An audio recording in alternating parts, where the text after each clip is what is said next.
Hello everyone. Today we talk about how to fix the app of Snapchat. We will go to settings.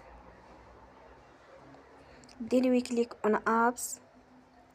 After that we will search the app Snapchat and we click. Then we will on for stop. After that we will go to storage. Then we click on clear cache.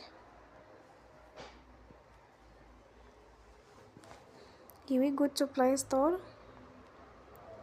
and they will update you app.